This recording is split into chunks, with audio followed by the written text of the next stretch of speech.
Sejam bem-vindos ao Toque de Bola, o programa que regressa ao passado e recupera as grandes histórias e protagonistas que ajudam a entender a atualidade. Este vai ser o primeiro programa após a eleição dos melhores do século, deste século XXI, e também é um programa que, felizmente, coincide com o aniversário daquele, falando dos melhores do século, daquele que é unanimemente considerado o melhor jogador do século e provavelmente o melhor jogador português de sempre.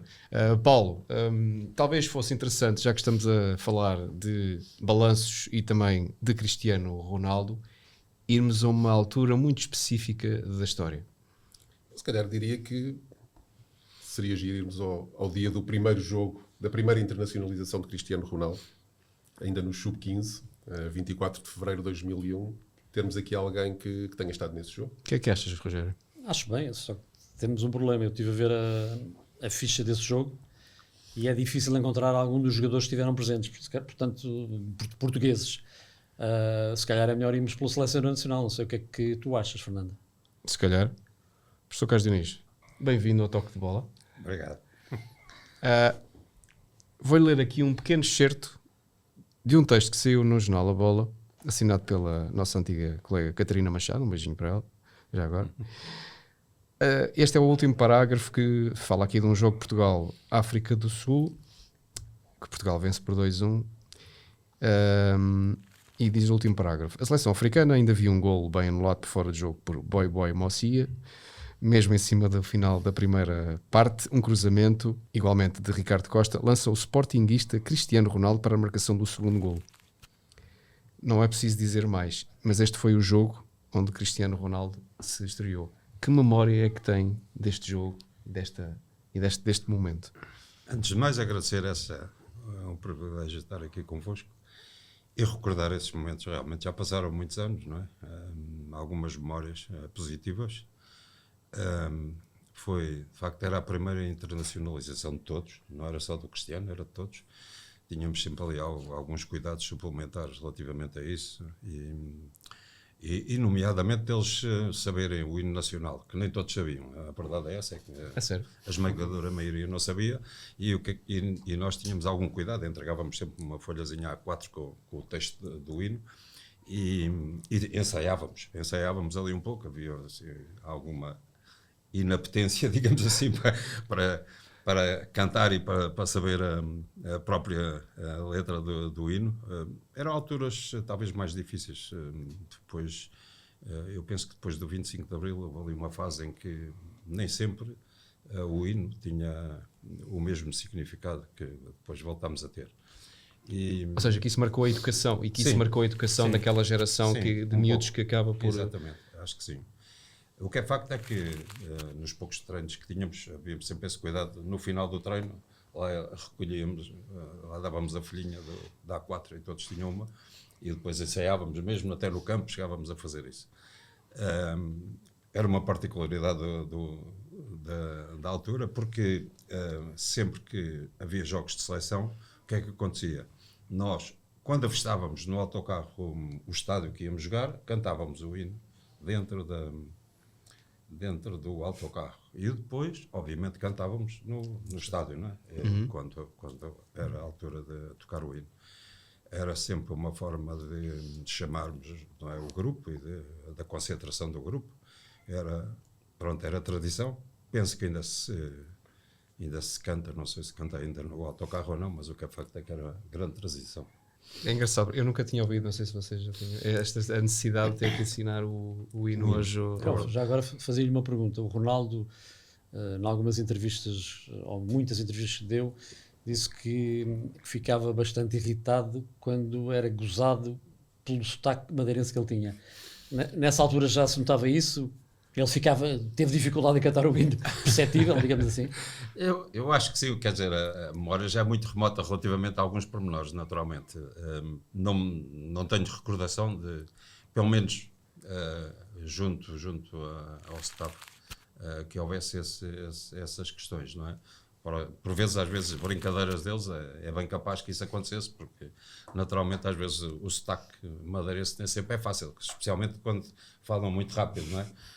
E bem pode ter acontecido, mas pelo menos ao pé de nós a minha memória não chega aí, não me lembro que isso tivesse acontecido.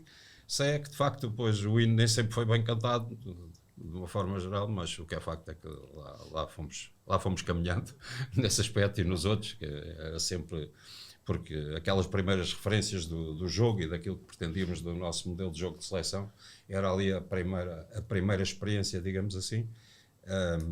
E obviamente que não era fácil inicialmente, até porque os jogadores tinham que ter ali algum período de adaptação relativamente a isso, mas aquilo que tenho memória é que havia na altura, e longe de mim pensar a carreira que o Cristiano atingiu, não é?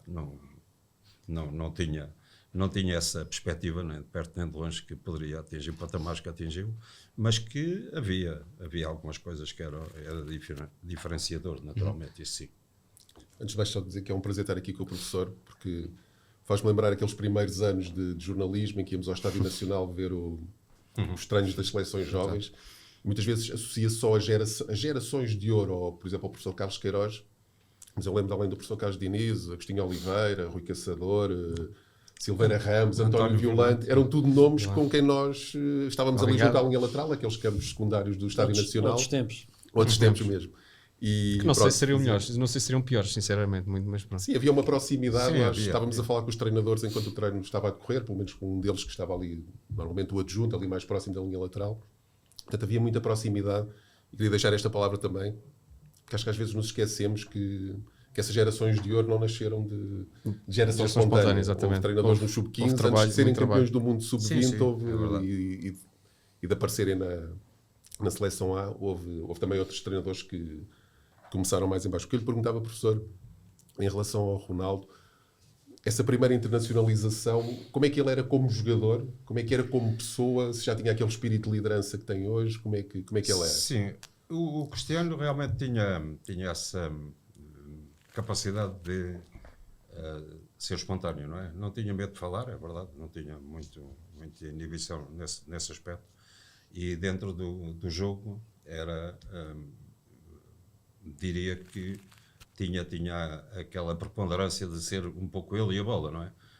O coletivo não era propriamente a grande fator diferenciador dele, era muito irreverente e fundamentalmente essa capacidade também, no aspecto físico também tinha de facto argumentos que para a idade era realmente fora do comum, de tal maneira que ele saltou patamares com muita facilidade, não é? Teve essa capacidade também pelos argumentos de ordem física que tinha, e era um jogador que assumia claramente, então, só que nem sempre escolhia o melhor momento de assumir o jogo, não é?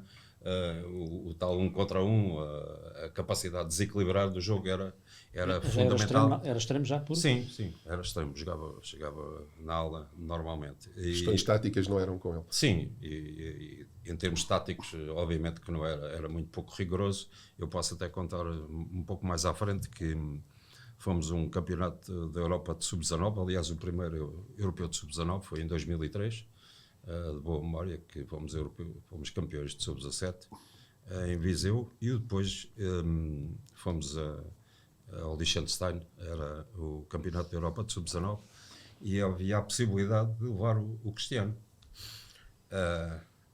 O que é que aconteceu? Aconteceu que ele não foi. Ele não foi porquê? Porque houve muita pressão para ele ir, mas ele já fazia parte do plantel sénior do Sporting, não é? Na altura já era sénior, e havia essa dificuldade. Mas para além disso, da minha parte também havia um certo dilema, porque o grupo tinha sido constituído em termos coletivos, não era um grupo assim extraordinário, digamos, não era? Havia o João Pereira, que me lembro, o Hugo Almeida, enfim, alguns jogadores que tiveram alguma notoriedade. O Cristiano podia acrescentar muito valor, mas na minha perspectiva na altura, eu equacionava se ele ia acrescentar valor ou se ia tirar coletivo à equipa, não é? Se ele fosse, eu tinha que o pôr a jogar sempre, e não havia qualquer dúvida sobre isso. Se ele não fosse, o coletivo estava lá com toda a certeza, Valia alguma pressão, digamos assim, para o levar, e depois acabou por não ir. Fomos à final com a Itália e perdemos 2-0. Há quem diga que se ele fosse nós éramos campeões, mas também há sempre a outra hipótese. Ninguém vai saber o que é que podia ter Podiam não ter acontecido. chegado à final também, não é? Podíamos não ter chegado à final, porque foi bem difícil chegar à final, a verdade é essa, mas também, por exemplo, também uma história do Cristiano, em que ele não participou, mas que houve aqui algum dilema. O Valdir era capitão de equipa, também não foi, ainda chegou a falar com o Cristiano e tal. Eu perguntei ao Valdir, fala lá com o Cristiano, a ver o que é que ele diz, se gostava de ir ao europeu ou não sei. E a tal primeira internacionalização dele em sub-15, há Sim, mais ou menos 25 com a anos, África do Sul. Sim. tem memória de como é que foi feita a convocatória?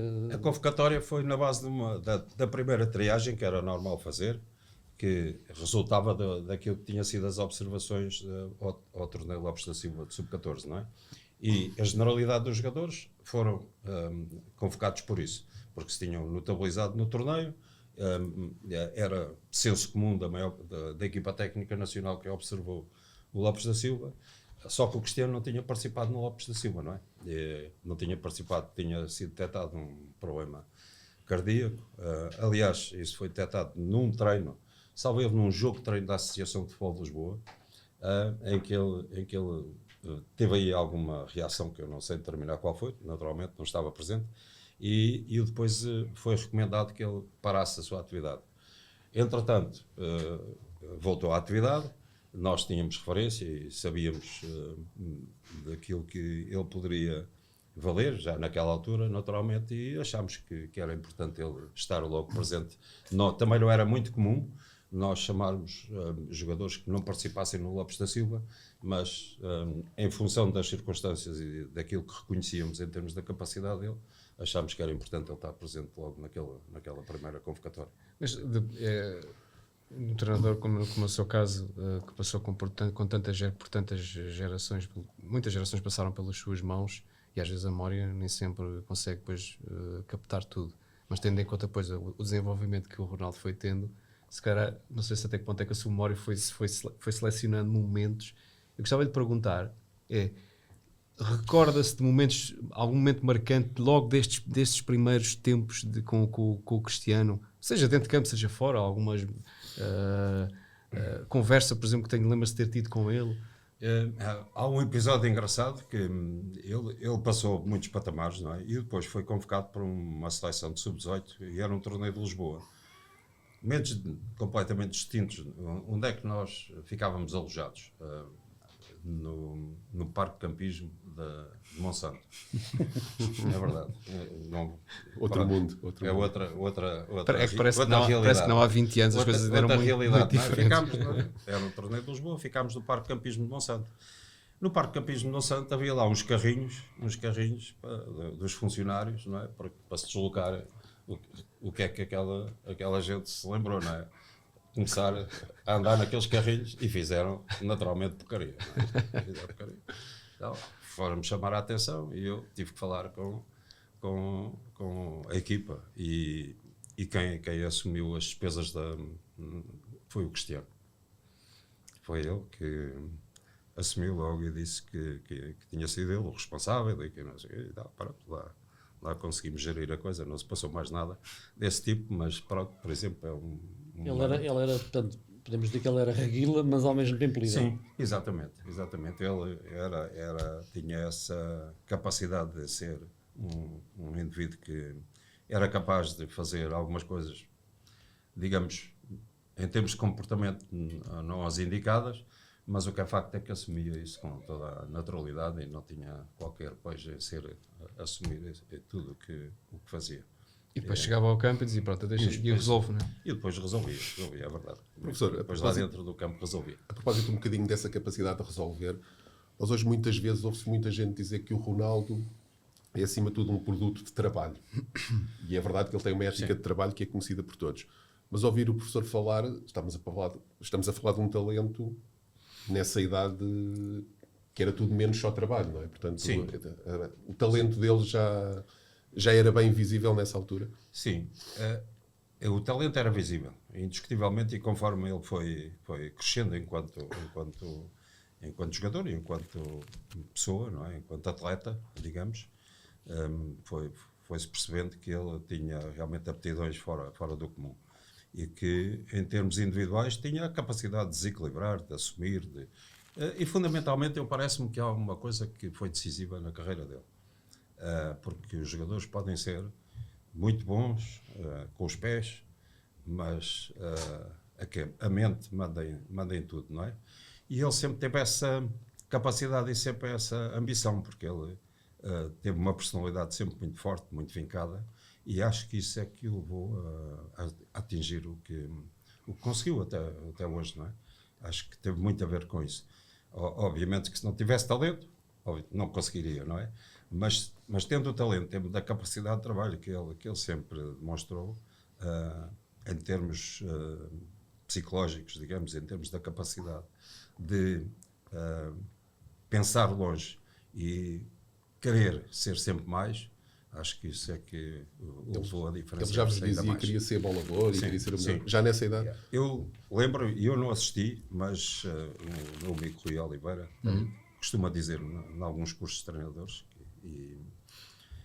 que a diferença dele tem para muitos dos atletas, teve muito a ver com isso. O Cristiano foi a um torneio da Pontinha. Foi um torneio da Pontinha, foi o melhor jogador. Foi o melhor jogador no torneio da Pontinha. E foi entrevistado. E disse que queria ser o melhor jogador do mundo. O torneio da Pontinha é sub-14, não é? Sub-12. Sub-12, ainda bem. Só tem piada que nessa altura... É incrível. Incrível. Eu lembro-me de ter assistido a não sei qual era a seleção no Estádio Nacional, em 97, 98, 99, por aí, e que muita gente já se falava um bocadinho do Ronaldo, mas havia muita gente de fora que dizia, ok, epá, o Ronaldo é muito bom, mas o Quaresma... O que é que... Lembra-se... Agora um bocadinho um paralelo em relação a ele. Mas foi o meu jogador, não é? Pronto, o que é que... Sim. Que diferenças é que tinha um e outro, embora não tenhamos que nos centrar em Ronaldo? As diferenças, eu penso que o Quaresma tinha irreverência também quanto baste, era inacreditável em termos de irreverência, uma cultura diferente, não é? Uma cultura diferente, porque ele sempre assumiu ser cigano, isso estava lá nos genes dele, e em termos de talento, talvez eu até pudesse afirmar que o Quaresma tinha mais talento, se calhar. Era mais espontâneo, digamos, tinha mais criatividade. No entanto, temos as diferenças, não é? Porque o Cristiano atingiu patamares... A mentalidade do Cristiano também... Sim, muito mais forte, talvez. Não é que o Quaresma não tivesse personalidade e não fosse capaz também de assumir toda a sua irreverência, mas parece-me que... e depois há outra coisa que o foi diferenciando talvez também do Quaresma um pouco, e dos outros, é a capacidade de trabalho, não é? A capacidade de ter objetivos muito fortes e ser obstinado nisso, não é? E aí penso que o Quaresma não foi tão obstinado, tão determinado na sua... Mas isso já se notava na formação? Sim, isso notava-se na formação? Notava-se, ou seja, sim, notava-se. Quando falo de um Quaresma, podemos falar de um Fábio Paim também, que se dizia que tinha muito talento. Incrível. Aliás, não sei se concorda, não? Até diziam que do ponto de vista do talento puro que tinha mais que o Cristiano. Mas a cabeça não o deixou. O professor chegou a trabalhar com o Fábio Paim? Cheguei na seleção e até tive uma vez um episódio também curioso, que o Rui Palhares era o treinador dos iniciados do Sporting e o Fábio Paim era iniciado primeiro ano. E obviamente nos iniciados, do primeiro para o segundo ano, em termos físicos, há ali uma diferença substancial. E às vezes eu almoçava com o Rui e o Rui falávamos isto, aquilo, não sei o quê, e o Fábio, mais isto, não sei o quê, e eu ainda cheguei a dizer assim, Rui, pá, deixa lá ele ser de primeiro ano, mas é um miúdo lá dentro, e depois logo vês o que é que o gajo dá, que ele é mais fraco fisicamente, mas ele tem talento e põe-o lá dentro, pá, não... Porque há de vir outro e depois o outro põe lá e não és tu pões. Aquela conversa de café que a gente às vezes tem. O que é facto é que ele pôs e ele foi andando, mas o depois, em termos futuros, realmente não tinha nada que se pareça com os outros, relativamente então ao Cristiano, nada disso. O Paim estava selecionado para ir ao Mundial, ou seja, aquele semi-mundial do Canadá, ok? E não foi. E não foi por culpa dele também, não é? Por culpa dele, porque teve episódios realmente em termos de, depois da preparação e de tudo aquilo que não condiziam com um atleta, não é? Que quisesse estar numa seleção nacional e quisesse chegar longe. Infelizmente teve alguns comportamentos dele, ele assume-os aí muitas vezes publicamente, e o resultado não é, disso tudo foi... Por exemplo, olhamos para a carreira do Cristiano, que ele estreou-se na seleção e vai para o Manchester em 2003, portanto fará 23 anos, e episódios com alguma polémica da vida extra-futebol são pouquíssimos. Sim, muito pouca coisa. Houve aquelas questões lá dos Estados Unidos, exato, mas foram público, mas tirando isso, não parece que há.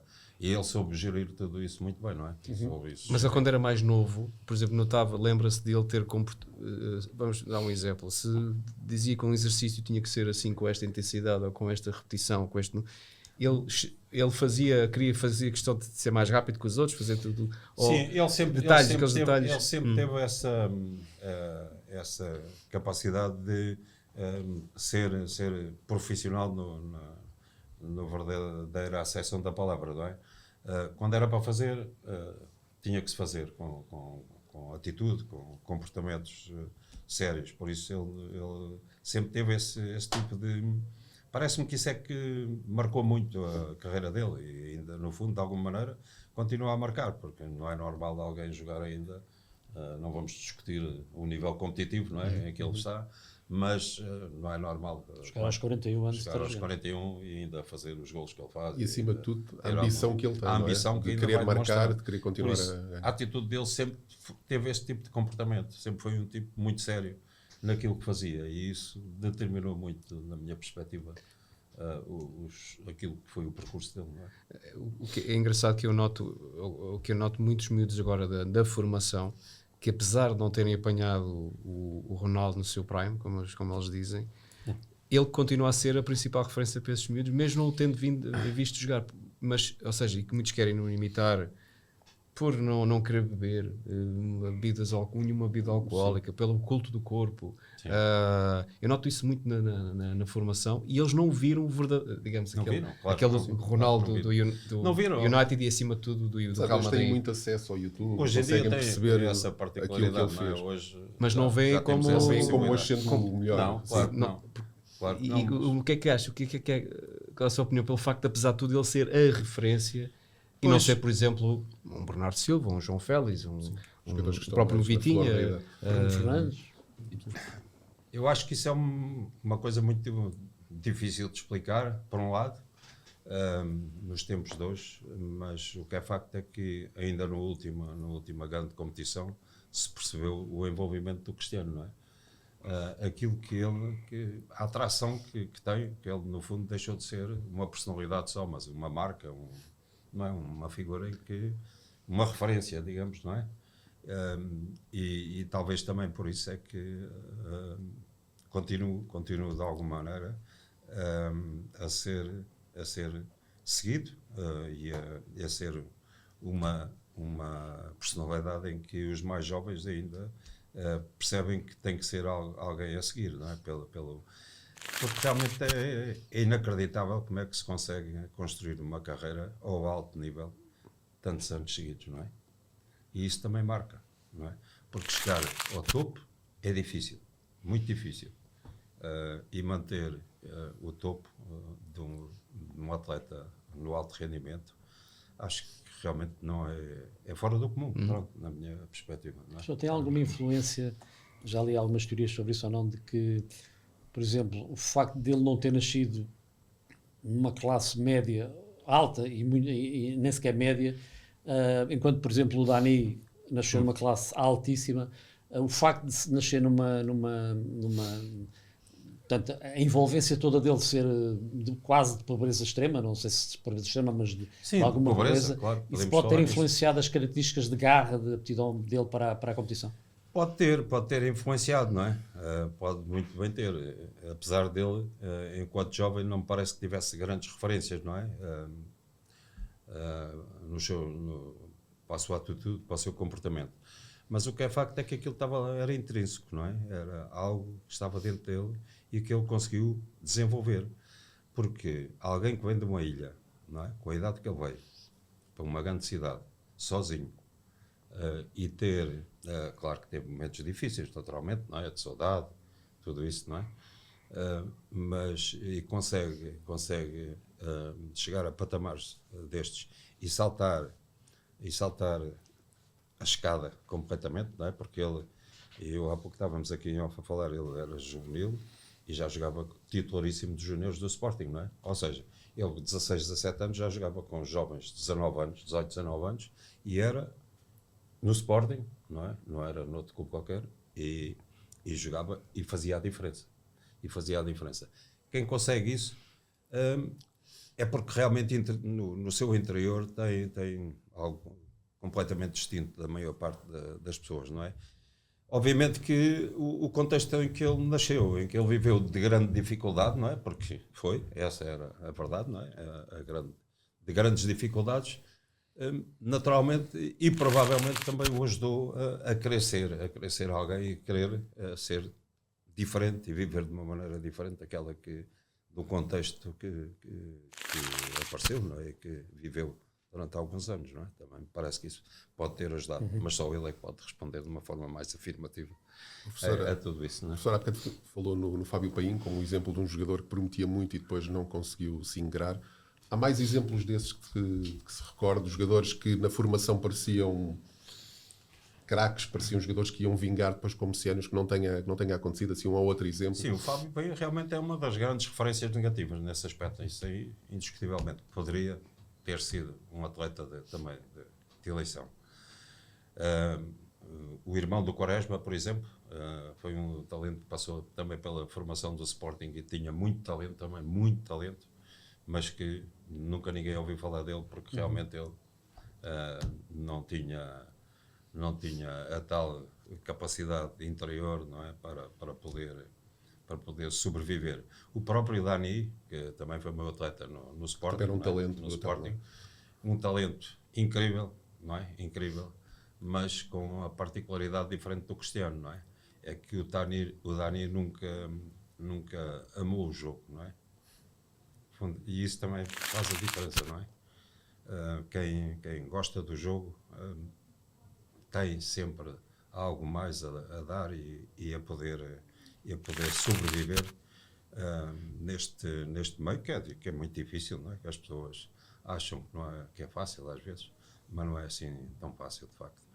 Haverá muitos mais exemplos que passaram pelas mãos e que de facto nós às vezes, eu sempre tive alguma dificuldade em projetar os jogadores no futuro, um pouco por causa disso, porque muitas vezes nós projetamos em termos daquilo que é a realidade em um contexto, e só que a vida e as vicissitudes que eles vão atravessando realmente nem todos conseguem superar, porque não têm uma capacidade forte em termos psicológicos, mentais, o que seja, para chegar ao alto rendimento. E o exemplo contrário, professor, jogadores que, por quem não dava muito na formação, poderiam ter qualidade para estar num plantel, mas que não dava muito, e que depois tenham surpreendido. Alguns, à força do trabalho, Jorge Costa, por exemplo, o Caneira, eu diria até o Caneira.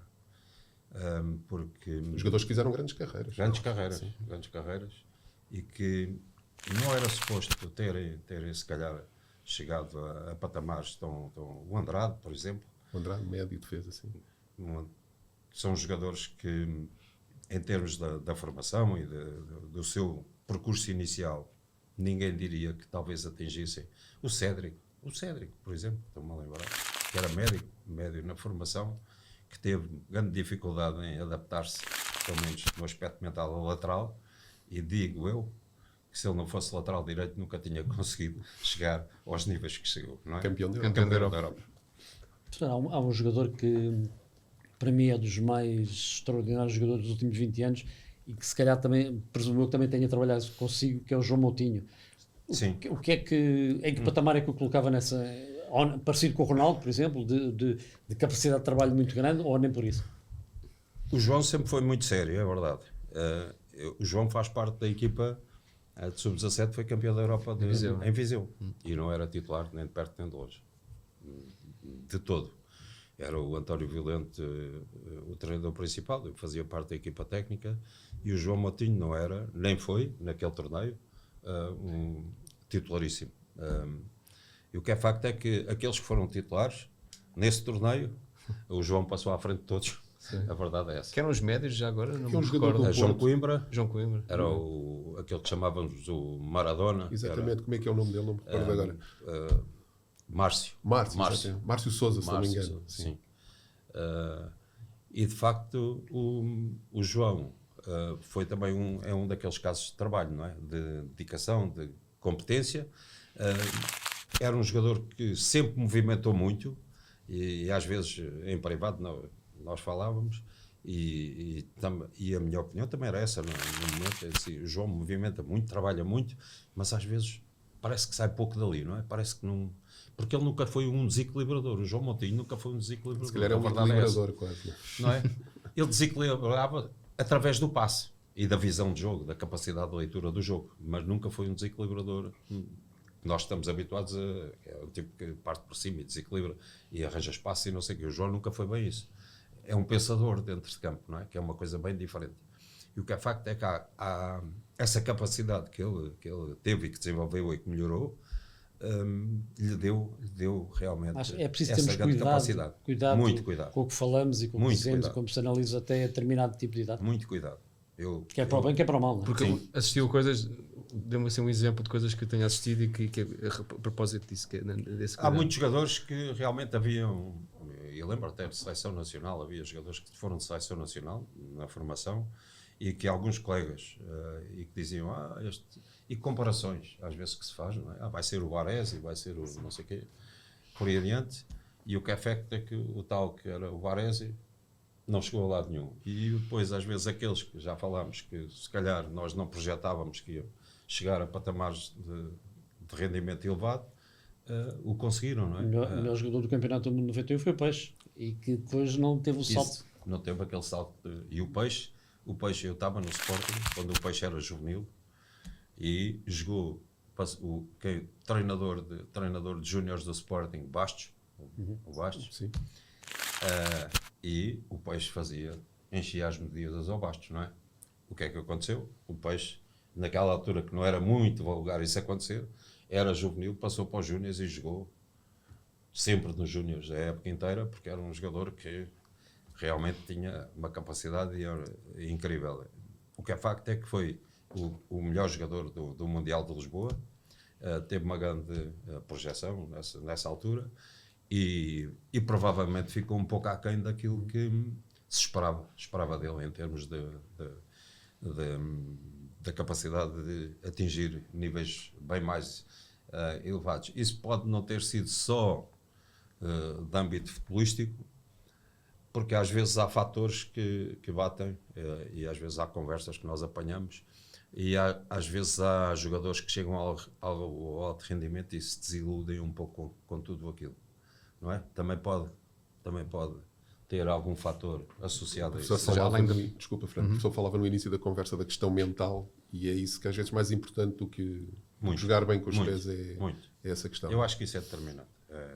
Essa capacidade que se pode ter ou não ter, ou hoje em dia cada vez há mais ferramentas para melhorar isso, não é? Pois é que no seu tempo e parece que estamos a falar há 50 anos, mas não é assim há tanto tempo. Ou seja, dá-me um exemplo, por exemplo, e quando olha para aquilo que é feito hoje, infelizmente, não é? Que as condições que existem hoje, mesmo neste sub-15 e nestes sub-17, por exemplo, nestes sub-17, que têm regalias de jogadores de seleção A quase, não é?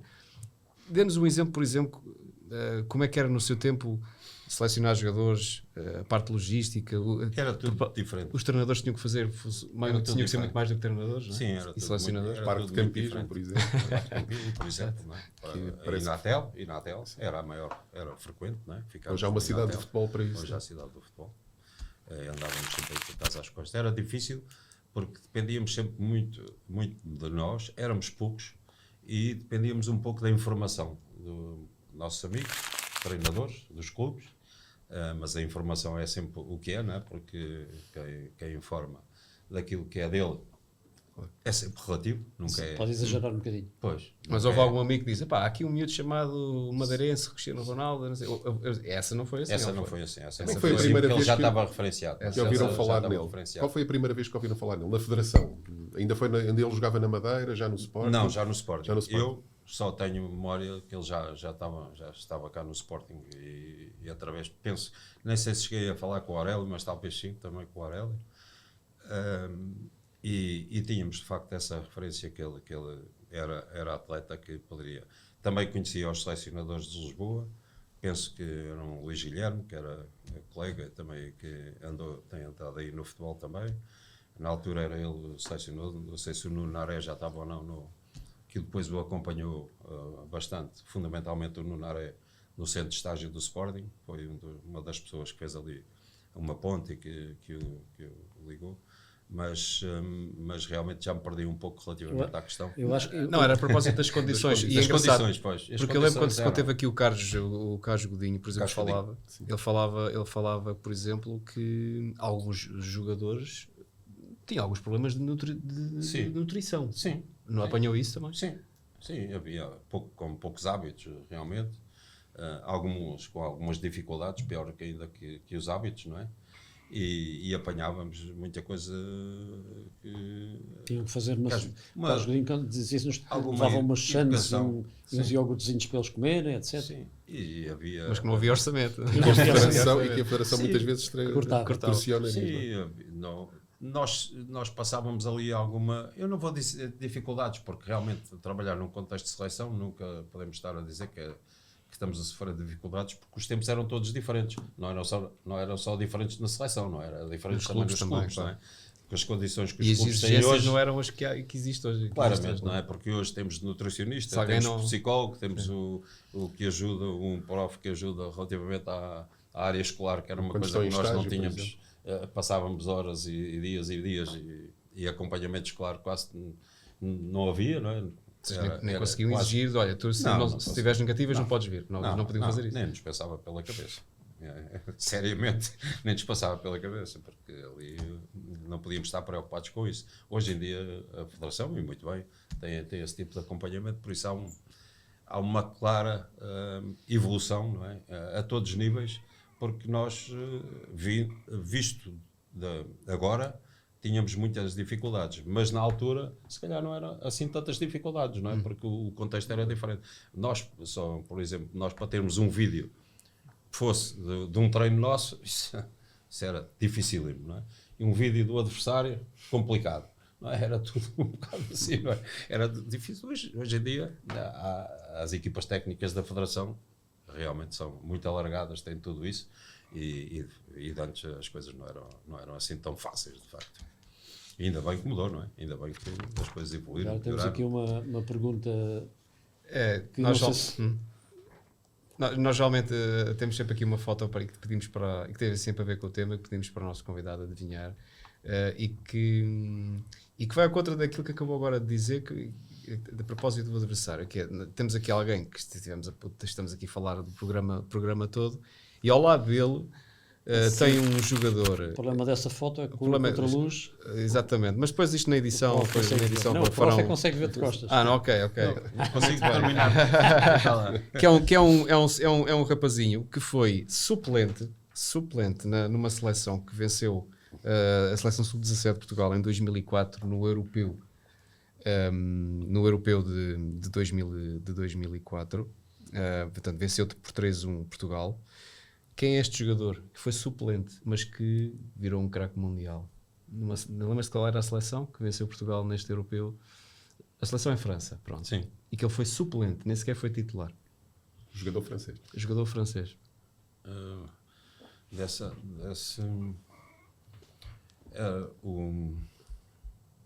Essa seleção tinha Ben Arfa, Sim, Ben Arfa Aham. e o Nasri.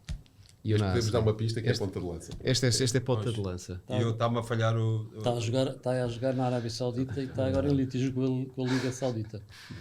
Foi a como melhor é que do ele se mundo. chama? Estou a ver Karim quem é. Karim Benzema. Benzema. Ou seja, A seleção francesa. Não me estava a lembrar do... A seleção francesa. Estava-me a lembrar e não estava a recordar o nome. Que vence Portugal nesse europeu em 2000 nas meias finais de 2004. Karim Benzema era suplente. Que isto vai em contra o quê? Vocês, e isto é apenas um exemplo, quando defrontaram esta França, as informações que tinham de França era... Sim, e sempre tivemos grande dificuldade. A verdade é essa. A França era sempre uma seleção que nos punha... e diria que ainda não passou muito isso, não é? Porque sempre nos põe grandes dificuldades e sempre aconteceu. Em torneios tanto oficiais como particulares, torneios do Porto, não sei o quê. Benzema jogou no torneio do Porto. Também cá contra nós. E essa seleção teve cá.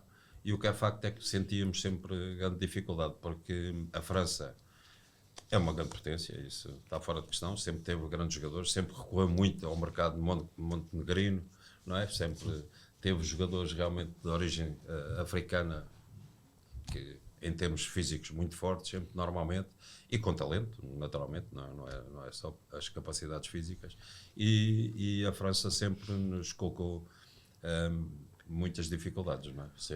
Mas tinham sempre dificuldades em ter informação sobre os adversários, aquilo que falava para muita dificuldade. Eu lembro-me do professor Carlos Queiroz, salvo erro, ou Nel Vingada, não tenho a certeza, de dizer que a França há 25 anos, 30 anos, já tinha uma geração de treinadores das camadas jovens já muito forte comparativamente, se calhar até na altura a Portugal.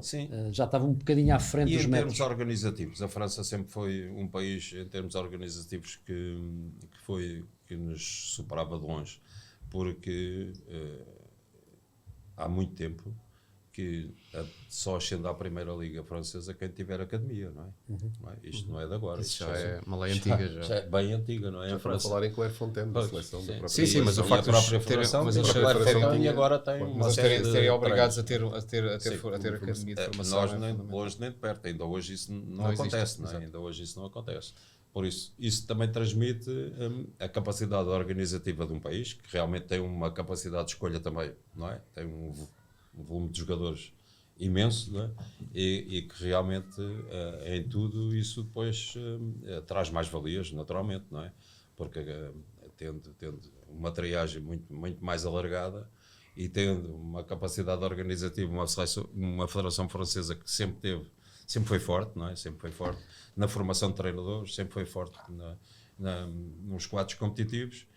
Obviamente que isso acresce maior competitividade, maior capacidade dos jogadores e nós, os nossos júniores, no nosso campeonato, no nosso quadro competitivo de júniores, era muito limitado, era 4, 5 jogos por ano, competitivos, não era? Era um Benfica Sporting, era o Porto, eventualmente um Vitória, que aparecia uma vez ou outra, mas eram 4, 5 jogos por ano com um nível competitivo mais elevado e em França isso não acontecia, não é?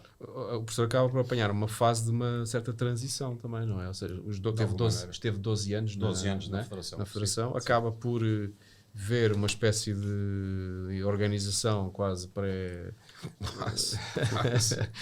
pré-histórica, digamos assim, e depois de repente apanha aquele boom, né? Qual foi o momento em que houve o clique, que se deu claramente o clique, ou seja, pagando todo o trabalho de base que foi sendo feito, e também aquele trabalho que é reconhecido também ao professor Carlos Queiroz também, mas depois que foi extensível aos outros quadros técnicos. Mas se tivesse que definir um momento na linha do tempo, quando é que de repente a nossa formação dá aquela explosão? É difícil terminar um ano, mas claramente, porque houve sempre alguma relutância, porque mesmo na federação, nos clubes, o que é que acontecia? O dinheiro que se gastava na formação nem sempre era visto de uma forma de investimento. Não é? Era só despesa. Era mais despesa.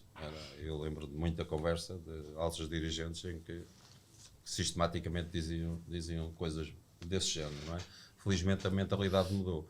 Eu penso que o paradigma mudou um pouco também nesta transição e o Dr. Madeira foi muito importante no futebol português e na Federação, porque quando ele entrou todos sabemos que a Federação era muito difícil, nem havia dinheiro em caixa para pagar aos funcionários, e o que é facto é que as coisas melhoraram substancialmente. Mas penso que quando o Dr. Fernando Gomes entra, a perspectiva das seleções nacionais mudou um pouco, mudou bastante em termos daquilo que era uma visão, não é? Do futuro. Eu acho que não apanhei já essa transformação, porque sempre conseguimos ter grandes jogadores, sempre conseguimos fazer boas seleções, sempre fomos muito competitivos nas seleções e fomos a muitas fases finais. Não ganhámos assim muitas, mas fomos a muitas fases finais, não é? Tanto sub-18, sub-19, aquela transição dos sub-18, no fundo é a mesma coisa, sub-18 ou sub-19 pronto, foi só uma questão ali da transição das idades, como aos sub-16 e sub-17. Conquistámos alguns campeonatos, é verdade, conquistámos algumas presenças, bastantes presenças, mas nunca se... Eu, presidente, teve nessa final do Liechtenstein, fomos à final, nenhum diretor da federação foi lá a ver a final. Não, ninguém foi. E é uma coisa estranha, não é? Vamos a uma final europeia e não há um dirigente que se digna a tomar um avião para ir ver a final, não é? Acho que há qualquer coisa aqui que não bate certo, não é? Hoje teria o presidente da federação. Isto não se passa, não é? Hoje não se passa, é impensável, não é? Seja até porque a própria opinião pública também assim o exigiria hoje, não é? Evidente. E isso passou tudo um bocado ao lado. Mas eu penso que a diferença de perspectiva, nunca houve um plano estratégico. Enquanto estive na Federação, nunca houve um plano estratégico do futebol há vários anos, não é? E na última direção da Federação isso passou a existir. Pronto, é uma visão diferente, é uma visão, havia na altura 13 ou 14 seleções nacionais no total, hoje há 30 quase, não é? É um mundo diferente. Sim. É um mundo claramente diferente e eu penso que tem sido progressivo, mas penso que a última direção teve alguma responsabilidade, se não bastante, nesse tipo de visão do que é o futuro. Ainda voltando a este menino, ao Cristiano, qual foi a mensagem, se é que a teve, que mais o marcou dele? Alguma conversa que mais o marcou? Porque ele também é pelo que eu sei e pelo que todos nós conhecemos dele, ele também é alguém que sempre reconhece quem fez bem por ele, quem com ele o ajudou a evoluir. Há alguma conversa que eu tenha marcado alguma vez? Eu, em termos pessoais, não, porque no fundo, a verdade é que ele, como dissemos, ele saltou patamares e no fundo não teve assim tantas Pega nele um bocadinho e ele foi embora, não é? E depois estive com ele outro momento e foi embora. Obviamente depois tivemos conversas, mas conversas de circunstância, que não lhe posso atribuir um significado por aí além, não é? Mas, por exemplo, sei que ele fez coisas a pessoas que tiveram muito significado e que o ajudaram essas pessoas na sua vida pessoal por reconhecimento, essencialmente por reconhecimento, é isso que me parece. Pessoas que eventualmente tinham alguma dificuldade de se imporem em determinados momentos da vida em termos profissionais e que ele, em termos de reconhecimento pelo aquilo que fizeram por ele há algum tempo atrás, e ele ajudou. Sim. Professor, há uma pergunta que normalmente se faz, que é sacramental, ou tem sido sacramental nos últimos 20 anos, que é: quem é melhor, o Ronaldo ou o Messi? Eu não lhe vou fazer essa pergunta, ou se quiser responder, também tem obviamente, tempo de antena livre para isso. Pergunto numa outra perspectiva, que as gerações mais velhas dizem, Ronaldo ok, mas Eusébio acima. O professor viveu nas duas gerações, mais coisa, menos coisa, viveu. Eusébio. Faz sentido a comparação? Não faz sentido? Ronaldo já ultrapassou, não ultrapassou? É muito difícil compararmos porque são momentos claramente diferentes. Eu posso contar uma história muito... Eusébio, o Artur Jorge mandou-me ir naquele célebre jogo em que perdemos com a Alemanha, em Berlim. Em Berlim, 2-1. Exatamente. Com o Rui Costa expulso. E eu fui para a Alemanha uma semana antes ver os treinos da seleção alemã. A pedido do Artur, lá fui eu e lá estive. Entretanto, na véspera do jogo, o Carlos Godinho foi-me buscar ao hotel onde eu estava para ir para o hotel da seleção e passámos pelo aeroporto para ir buscar o King, que ele não tinha apanhado o avião, aquelas coisas que aconteciam, não é?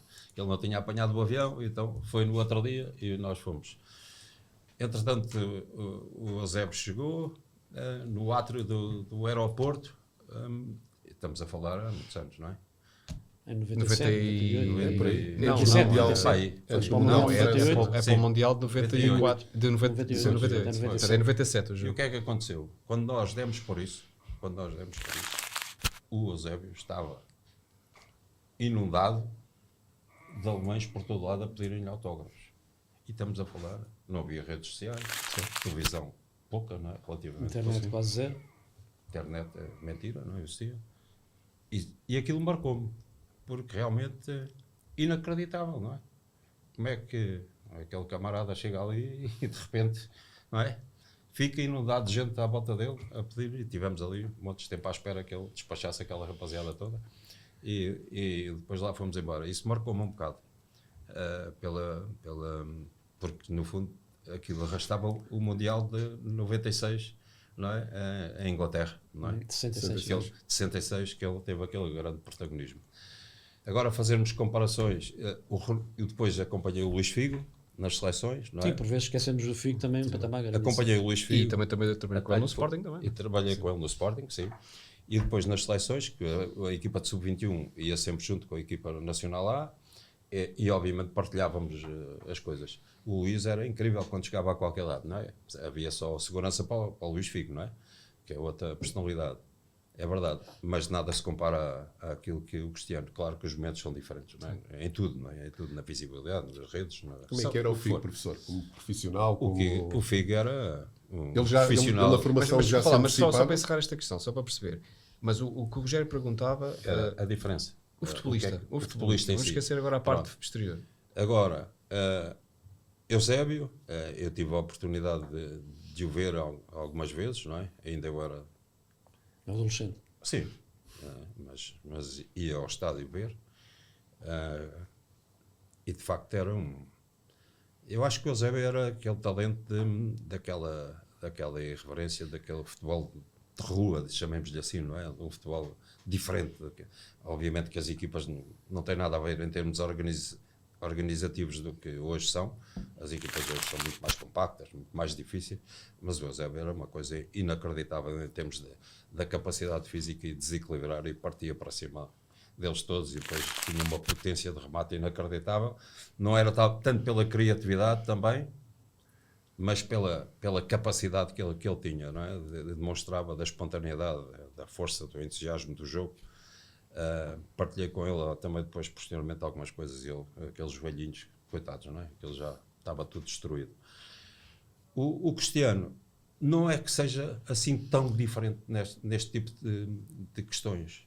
Obviamente que é muito difícil eu ter essa capacidade de dizer o Eusébio foi melhor que o Cristiano. O Cristiano conseguiu coisas muito difíceis da altura do Eusébio conseguir, não é? Porque hoje há uma imensidão de jogos de seleção nacional lá, de tudo. A preparação dos jogadores hoje em dia, a gente às vezes fica espantado como é que um jogador com 30 e tal anos hoje tem uma capacidade de suportar tantos jogos, que há uns anos atrás isso era impensável. Também pelo acompanhamento que eles têm, pela capacidade de trabalho e de todo um staff que está por trás deles. Mas eu tenho muita dificuldade em dizer quem seria melhor, se o Eusébio, se o Cristiano, por afinidade De natural. qualquer das formas, o Eusébio, se voltasse, se andasse 50 anos para a frente, jogava agora em qualquer equipa portuguesa. Claramente. Em um Mundial, se calhar. Não tenho a menor dúvida. Não tenho a menor dúvida. Jogava em qualquer equipa do mundo, não é? O Eusébio era uma força da natureza também, era um tipo realmente com uma capacidade explosiva difícil de parar. Agora, depois são as questões de ordem tática que são diferentes. Mas pronto, eu já percebi que a resposta é difícil. É difícil. E como é que era a questão? Como é que era o Figo encaixa-se um bocadinho numa outro bolador, não é? Que não teve, obviamente, a mesma, parece, não chegou ao mesmo patamar de Eusébio nem de Cristiano Ronaldo, não, mas chegou a um patamar muito alto, muito não é? Acima, E já se antecipava isso na formação? O Luís, eu acompanhei todo o processo de formação dele, e ele realmente teve um desgaste, porque o Luís tinha a particularidade. Nessa altura, o Luís ia às seleções nacionais de sub-16 e sub-18. Ou seja, estava mais vezes em estágios de seleção do que às vezes no clube. Quando chegava ao clube era para jogar e para recuperar dos treinos do estágio. O Luís entra na equipa principal do Sporting e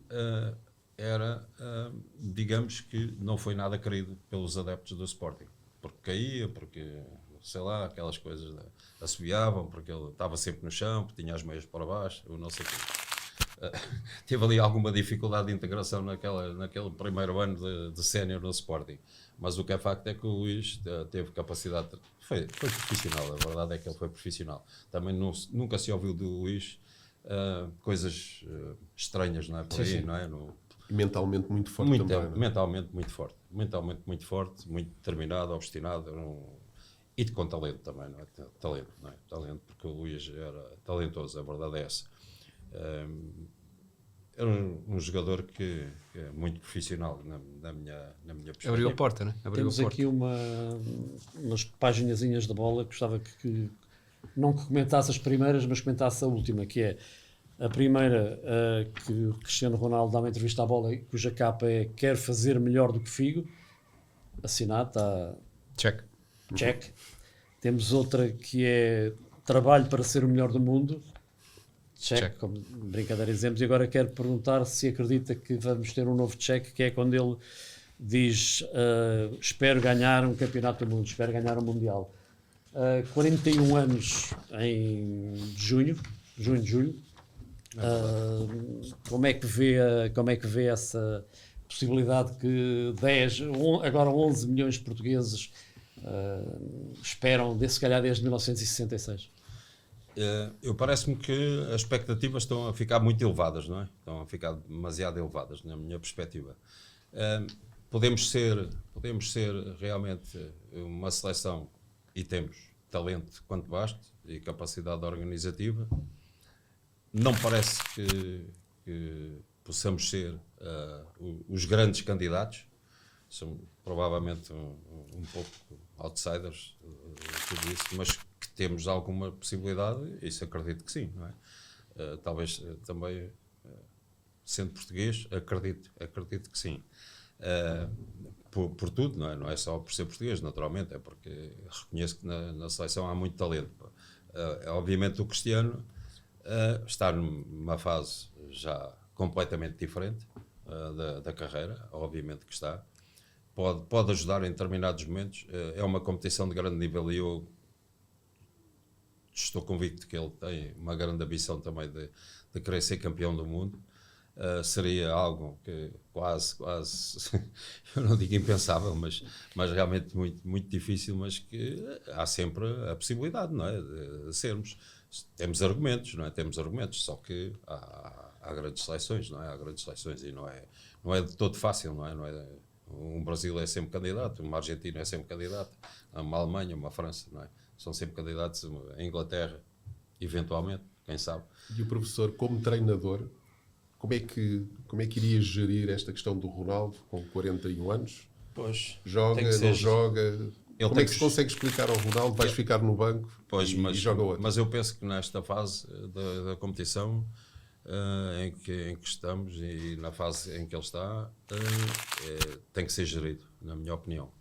Pode não ser fácil, mas o que é facto é que num final da época é sempre desgastante e não me parece que ele possa realmente participar numa prova desta sem ser gerido, não é? Em termos dos momentos mais apropriados para ele poder jogar e ajudar. Porque para ajudar ele tem que estar em condições de ajudar, não é? E obviamente que ele já não é o jovem com 20 ou 30 anos em que tinha outra capacidade explosiva que não tem hoje, naturalmente. Ainda tem lá aquela questão do golo, isso está lá, como é evidente, da oportunidade, mas parece-me que tem que ser gerido. Professor, estamos a caminhar para o fim e queria agora apelar à sua veia de analista, que é o seguinte: nós fizemos recentemente uma votação para os melhores deste século. Rogério, confere-me aí só aí a lista e só lhe perguntava o seguinte: ignoro aqui a parte dos números, mas que se lhe dissermos que no caso dos portugueses, que é indiscutível que Cristiano Ronaldo é o número, acho que não vamos, nem vale a pena estar a fazer a pergunta relativamente ao Cristiano Ronaldo, mas eu perguntava-lhe quem é que foi o número 2. Eu posso lhe dar os nomes, porque pelo menos dos 10 que nós que foram eleitos, que temos Luís Figo, Deco, Pepe, Bernardo Silva, Bruno Fernandes, Ricardo Carvalho, Rui Costa, João Vieira Pinto e Vitinha. Quem foi o número 2? Figo. Sem dúvida, não é? Sem dúvida. Penso que sem dúvida. Pelo menos na minha opinião. Agora, a nível... É uma... Não. Eu acho que o segundo também podemos considerar que os 2 primeiros são é melhor. É um bocadinho Quem é que fecha o top 3? É melhor. Quem é que fecha o top 3? Acho que Deco extraordinário em termos de seleção portuguesa, em termos de futebol do Porto, aquilo que ganhou o Deco. Sim. E Ricardo Carvalho também top. Rui Costa, mas eu escolheria um que eu já falei, que eu adoro pela longevidade, pela forma de trabalho, que é o João Moutinho. Adoro o João Moutinho. E pronto. Mas João Moutinho não ficou nos 10. Não terá o talento que todos estes que nós falámos tenha, mas acho que quando se falar desta geração de ouro que Portugal teve, que nos conduziu à vitória no Euro 2006, João Moutinho é uma figura premente. Eu colocaria talvez, apesar de olha para o João Vieira Pinto, quem é da nossa geração, viu o João Vieira Pinto naquele ponto mais alto, mas eu talvez colocasse o Pepe, porque para mim é uma espécie do nosso Cannavaro, ou seja, é possível, o Cannavaro ganha uma bola de ouro, é possível que um central não tenha o talento do Cannavaro, mas eu nunca vi sinceramente um central a jogar pela seleção como o Pepe jogou e com uma longevidade. E eu estive na Alemanha a ver aquele jogo louco dele com a Eslovénia, em que ele mete, e depois o Diogo Costa, que o salva, não merecia nada de experiência da seleção daquela maneira, e depois faz aquela exibição absurda contra a França, e infelizmente nós depois perdemos nos penaltis, mas eu colocaria o Pepe. Se vocês quiserem podem ver em relação aos jogadores do Porto. Podes, Paulo. Assim, só ainda em relação aqui aos nossos jogadores. Não, tranquilo. Qualquer das vossas opiniões, só para não ser igual, talvez escolhesse o Deco, que foi Euro 2004, Mundial 2006, campeão da Europa no Porto, no Barcelona, portanto também um jogador fabuloso também. Portanto, se escolhesse o Pepe também ficaria bem, o Ricardo Carvalho, um jogador que faz lembrar ali os tempos mais de juventude, portanto há 5, 6 anos, de juventude, João Vieira Pinto, que para mim era um jogador fabuloso, um jogador mesmo fabuloso. O Rodrigo Mora O Rodrigo Mora confirmado, porque o Rodrigo Mora ainda está a iniciar o caminho dele. Ainda me lembro. Bem, quando ele vinha cá, foi para o Atlético de Madrid, não jogava. Sim, claro. E às vezes vinha aí, era convocado para vir à seleção e, coitado, lembro-me claramente que estava perfeitamente destruído, mas felizmente depois conseguiu uma grande carreira. E a nível de treinador, se tivéssemos escolher, quem é que escolhia? Entre José Mourinho, Jorge Jesus, Sérgio Conceição, Ruben Amorim, entre outros. Josualdo Ferreira, 3 campeonatos. É verdade. O Josualdo internamente. Carlos Queiroz, que às vezes esquecemos um bocadinho de Carlos Queiroz daquilo. Sim, teve muita importância. Mas estamos a falar deste século também. Eu, internamente, acho que o Josualdo Ferreira. Porque, pelo percurso, porque veio de baixo e que consegue realmente atingir depois grande expressão no Porto, não é? E depois não podemos fugir ao Mourinho, não é? Não podemos fugir ao Mourinho, porque realmente podíamos pensar ainda no Manuel José, que ganhou muitos títulos também, mas realmente o Mourinho foi aquela referência dos treinadores portugueses, não é? Pelos títulos que ganhou, pela capacidade de se impor e até pela ajuda. Houve muitos a ajudar. Na altura era difícil os portugueses imporem-se nos estrangeiros, mas acho que o Mourinho ajudou muito à implementação do treinador português no estrangeiro, não é? Antes mesmo de terminar, e não podíamos deixar de fazer referência, eu tenho aqui podemos mostrar aqui, este é um livro, uma biografia de Carlos Diniz, biografia desportiva. Curiosamente, este papelinho que está aqui é o papelinho da ficha do jogo, do tal, quando começávamos o programa, daquele jogo, do salvo jogo com a África do Sul. É um livro cuja receita é para a Associação Sim, é um livro que... de Alzheimer. Exatamente. É um livro que eu achei que foi um livro que não era suposto, não estava programado. Aconteceu eu escrever essas memórias e depois achei que era importante, até para... tenho uma razão, naturalmente, mas toda a receita foi para a Associação Portuguesa de Alzheimer, porque o meu pai faleceu com Alzheimer. E assim conseguimos dar sempre respostas às coisas que nos vão acontecendo. E como sempre, temos sempre a pergunta final deste programa. E como é hábito, o Rogério Azevedo vai pegar no leme. Parece fácil, mas pode não ser. Exato. E não é para o prof responder, é para deixar para lá para casa. Qual foi o jogador português que marcou golos pela seleção nacional em todas as fases finais de grandes competições? Europeus, Mundiais, Liga das Nações, Taça das Confederações e Jogos Olímpicos. Fica a pergunta no ar, pode ser respondida para o nosso e-mail toquedebola@bola.pt. Também nas nossas redes sociais vamos colocar a pergunta. Resta-nos agradecer muito a sua presença, professor. Foi um prazer. Como sempre, Paulo, Rogério, obrigado. Já sabe, muito obrigado pela vossa companhia. Bons toques no desporto e na vida. Vemo-nos no próximo episódio.